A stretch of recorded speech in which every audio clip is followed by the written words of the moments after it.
Travis was relaxing in his rear yard gardens this morning and wondering when his next meeting with Tiber would come about. It's been several weeks since Travis had received a visit from his discarnate professor. That is far too long not to see him or be with him as far as Travis was concerned. Also, he has a little bit of a problem to discuss with Tiber that he finds concerning. Travis has recently found that he was becoming angry with some of his classmates at school and many of the adults he sees acting out in public. He can't help but wonder why they do certain things to make other people angry and, just as importantly, why Travis personally allows himself to become agitated or even somewhat hateful over their activities. Travis has not been able to work those thoughts out in his mind by himself, and although he could probably talk the situation over with his parents or teachers at school, he knew that Tiber would be the best source of good advice. And as long as he was able to call on Tiber for this kind of assistance, he wanted to do just that. He also found that he enjoyed selecting a suitable place for these meetings to have lessons with Tiber. They could take place anywhere as Tiber could block out any distractions, no matter where they might be meeting, but Travis liked to have just the right atmosphere for some reason. Because the subject that Travis had selected was about anger and hate, he decided that he would like to be somewhere that would not promote such feelings to remain objective about the subject. He always found his images of a tropical environment by the sea to be great for contemplation. And referencing the thought of contemplation, he always thought of the Buddha. He closed his eyes to better visualize such a scene, and suddenly there he was, on a tropical hillside overlooking the ocean, and he was staring directly at a statue of a Buddha figure. It wasn't exactly like the bald Buddha with a big belly, but he was sure that it was a Buddha nonetheless. The breeze arriving on land from off the ocean was brisk and invigorating. The smells were perfect olfactory imprints of the sea itself, and they were strong enough to skate up and over the fronds of the tropical palms and dune vegetation and encourage them to release some unique scents as well. There was also a very specific whole-body sensation that Travis was feeling about this particular location. It was certainly spiritual in nature and insisted on its importance to him as well. He looked around to see if Tiber had arrived but didn't see him anywhere, so he squatted down on the ground in a cross-legged Buddha-like position at the base of the statue to wait for his arrival. Sitting here on this island hillside was so very pleasant, and Travis felt that he could sit here forever, or at least for as long as he wanted. After several minutes of indulging himself in such a lethargic state, he heard a voice. "Hello, Travis. Are you planning on becoming a sloth or getting on with a lesson with me?" Travis looked up at the statue and saw lips moving on a solid stone statue where nothing else seemed to move. It was disturbingly weird and was also obviously Tiber setting the stage to grab his attention before initiating a lesson. He loved doing that, particularly if he could annoy Travis at the same time. Okay. You can come out of that statue. The sight of those moving lips on an immobile statue is annoying as hell. I'm sure you could do better. The moving lips on the fixed, rigid face of the statue continued. With a rough tone of voice, the lips said, "It's no worse than having to look at a young man, inappropriately dressed for this occasion, sitting in an awful quasi-Buddha position, and unable to speak respectfully or intelligently to his superior. Perhaps you could look at yourself before insulting others." I wasn't trying to insult you or to be disrespectful. But what I said was true about your lips moving to be annoying. And what's wrong with my Buddha position or, for that matter, what I am wearing? Your off-centered way of squatting insults the Buddha, who by the way is my dear friend, and here you are dressed as though you are heading out to Starbucks for a caramel brulee frappuccino, and that is instead of attempting to be in sync with life on a beautiful tropical island. Even a swimsuit would be better than those iron chino shorts you are wearing. Jesus! What's all this about how I am dressed? I'm just dreaming or perhaps simply imagining this scene and hadn't thought about dressing for the occasion. It is what it is. The sandstone Buddha statue started to become more animated throughout, and Tiber continued talking, albeit in a much sterner tone. "And I don't really like your attitude, boy, and using Jesus' name in the manner you did either. He is also a good friend of mine and deserves better respect from you than that. You imagine all of this. You could just as easily have conjured all of this up with a little class instead of your careless approach to everything you are saying and doing, and talking to me as if I am one of your teenage friends." Now Travis was beginning to get agitated and snapped back at Tiber. I can't believe you are talking to me like this. You have always been affectionate and caring and far more concerned about teaching me something rather than criticizing me over nonsense. I don't understand you today, and I don't much like it. Tiber then raised his voice and said in an extremely harsh manner, Well, perhaps you should have thought about that before you started acting like you are doing now. When you don't care about what you say, or how you look, or how you treat your friends and, in particular, your teacher, then our total relationship suffers. Perhaps we should reconsider these lessons. I leave for good, and you can go on your own way and do whatever you prefer to do. I don't care to put up with your attitude anymore. Travis looked up, and tears started leaking out of his eyes. The realization of what was now happening and what had just transpired between them had truly upset him. Tiber was now in fully human form and was standing directly over Travis and looking stern and angry. Travis was shocked to his core and wasn't sure how to respond, and started to openly cry. He seemed to have lost his self-control at this moment and tried to think of what to say. Then he started to wipe his eyes and blubbered out, I'm really sorry. I didn't want to be disrespecting you, and I don't want to end our lessons or hurt our relationship. I love you and want to have another chance to get back to the way we were. Please. Tiber leaned over and gently placed his arms around Travis's shoulders, and began to talk with his normal soothing tone of voice. And so starts our education on anger and hatred, my son. You can see how easy it was to let those emotions take over your mind and transport you to a place you did not really want to be in. Let's get to work on today's lesson now. Tiber assisted Travis to his feet, and he walked over to the pedestal rock that the Buddha statue had been sitting on. After he sat down, Travis was still sniffling, and his nose was running. Tiber smiled, snapped his thumb and finger together, and a handkerchief appeared. He gave it to Travis, who also weakly smiled, took the offered gift, and dried his nose. Tiber started to laugh and said, You do know that we are both in spirit form, and you could have just willed your eyes and nose to stop leaking. Right. It was real enough to me. That is true, boy. But let's just get on to the lesson at hand. Think about what had just transpired between us.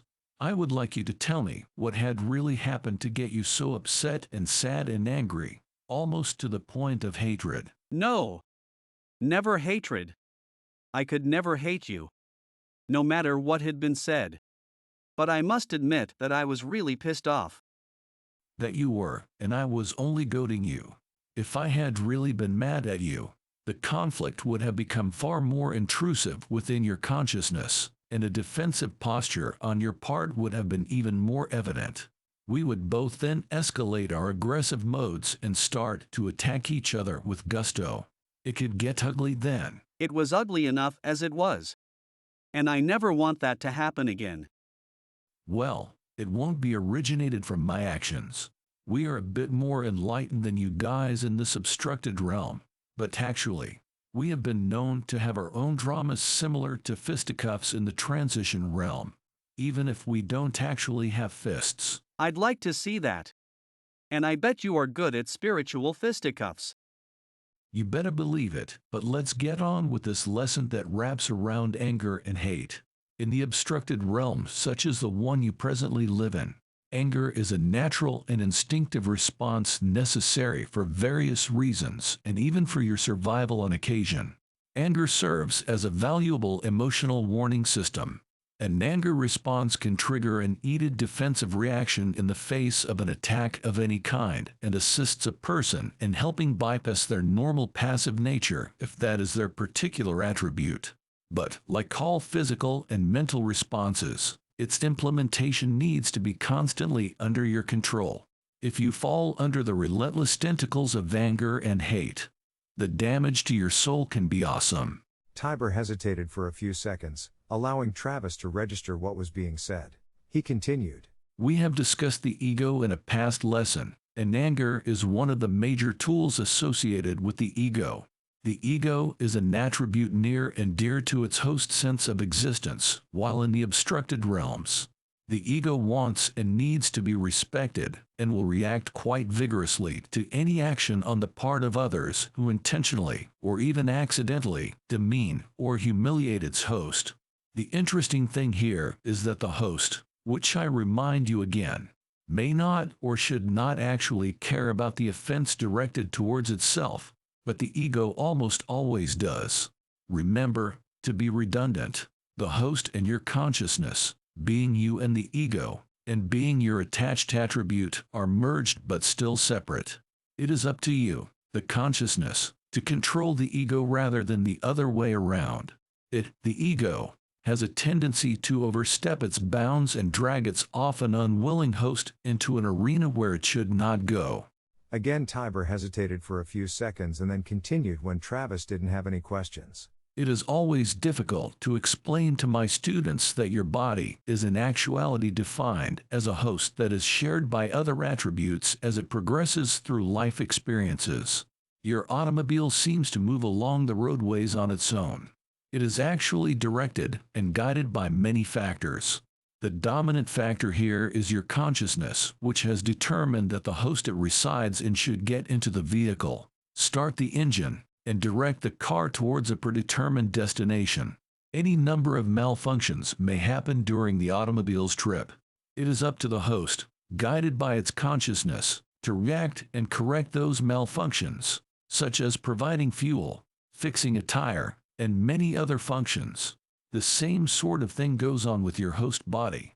As the host moves through life, certain parts of itself may tend to malfunction, and you can be sure that the ego can quite often be the whole or partial cause of a malfunction, even in the cases of bodily illness. Your consciousness, however, is or should be in control, and it is up to your consciousness to keep the ego in line just as it does the other functions of the host body. Travis added at this point. It sounds as if this lesson is actually an extension of the ego lesson. Is this the case? It is connected, of course, but we primarily want to focus on the anger, hatred, rage, and many other negative aspects of being mad or annoyed coming from the influence of the ego. In doing that, we find that they constitute the need for a whole new lesson, because we have to know the causes that promote such aggressive feelings within the host. We have to keep mentioning ego as being the root cause of the situation almost every time. Remember, Travis, when I simply started to say things to irritate you today by criticizing your looks, your manners, clothing, and whatever, I was directing all of those thoughts at your ego. Your consciousness should have intercepted those messages and modified the host's reaction, but you allowed the ego to take over the intentions of your host. You must not allow that to happen, because there is going to be a bombardment of irritants coming your way during this life experience. Why is that? Is there usually an intent on the part of other people to attack someone else's ego? Absolutely. I'm sure you have experienced it quite often. You have watched many individuals, and many of them dictators in foreign countries, and even presidents of your own nation, using their egos to dominate others by influencing their consciousness, particularly those of their followers. It is easy to detect when they are doing this, but the weaker or more indoctrinated the follower is, and they receive the offerings from a strong ego, they are more likely to march in lockstep to any directives from that ego. And the ego almost always feels elated when it can cause others to get angry, and then angrier, and then progress to generating some hatred. It is amazing how some of those ego-driven world leaders have manipulated others to the point where wars have been created in their name. So you see, anger can be made into a weapon, and particularly when you can get that anger to expand to higher degrees and replicated throughout many hosts. How is that anger created? Is it done in the same way you made me angry a little bit ago? Of course it is. You can create anger by projecting words and ideas at each other, or issuing hostile looks, or providing physical demonstrations, such as fists, fingers, or other body languages. You can spread nasty rumors, keep secrets from someone you shouldn't keep secrets from, and on to no end. There are no limits to the way you can piss people off or get pissed off by others. It will happen, but there are at least 2 remedies for dealing with any anger. First, I suggest that you don't promote anger yourself, and be very suspect if your ego is attempting to do something to make others angry. It will not always be obvious, so be on the alert. You want to serve the purposes of your consciousness and not that of the ego. Next, you don't need to rise to the bait if others attempt to make you angry. The second you sense that someone is doing that, use your will and common sense to fight it off and deal with the threat with logic and wisdom. Always be suspicious if others begin to make you angry, as they will most usually have ulterior motives. There is rarely the case where allowing others to make you lose your temper serves your best interests. And as my good friend Jesus said, "Do unto others as you would have them do unto you." This was a relevant idiom when issued and is just as relevant now. There is other religious advice, such as angry people tend to speak and act in ungodly ways, and God's people are instructed to be slow to anger, and in your anger, do not sin. These admonitions also put the ego in its place rather nicely, I think. I believe I understand the subject of anger much better now. Some guys in school seem to be attempting to make me angry, and I believe it is because I am rather introverted, and they don't seem to like that or me very much. They suspect that I am weak, encouraging them to push me down and raise themselves up in the process. Also, I have been watching our president and many national leaders attacking and browbeating other people to get headlines in the news. I was getting overly upset about all this, but I now have the means to combat those feelings. Thank you. You are most welcome, my dear boy. And as with all of our lessons, this has just been a seeding of the subject. Anger, hatefulness, anxiety, fear, and all the rest of those dreadful emotions will be cropping up all of the time. Continue to learn more about these things and how to combat them. You will grow with each instance when absorbing this knowledge. I have to leave now, and both of us will have to depart this wonderful tropical illusion and return to that of our assigned realms. As always, I love you dearly and always will, and as I go, I will leave you with a strong esoteric hug and kisses to tide you over until our next meeting. And with that spoken by Tiber, the tropical greenery and ocean blueness began to fade into a surreal scene of space, spiritual clouds, and brilliant stars. The Buddha statue coalesced from solid stone into a non-solid image of a holy man sitting Buddha style within this spiritual atmosphere. Travis found that he was trembling from the ecstasy of the image, and the promised enveloping hug and delicate kisses from his teacher and friend. Travis whispered very softly, but still knowing that Tiber would hear. I love you, Professor, and I thank you for this valuable lesson. Then Travis became aware that he was back in his rear yard garden and smiled at the thought that he was no longer agitated when his thoughts turned to his schoolmates and the leaders of his country. Once again, Tiber had imparted knowledge that would allow him to function better in this obstructed realm of life. I was pulled into an emotional zone when the professor demonstrated how anger and the words of rage could engage someone and lure them into a frame of mind they didn't want to enter. The entire subject of anger and hate is fascinating. I certainly feel that Tiber did an excellent job of making a case for anyone needing to know how to approach those situations when they rear their ugly heads. Travis usually arrived at the mindset that Tiber wanted with quite a gentle push or pull strategy. He demonstrated an exception to that norm in this episode. I look forward to seeing how Tiber will demonstrate why and where life occurs in episode 12. Please stay in the storyline so you can find that out as well.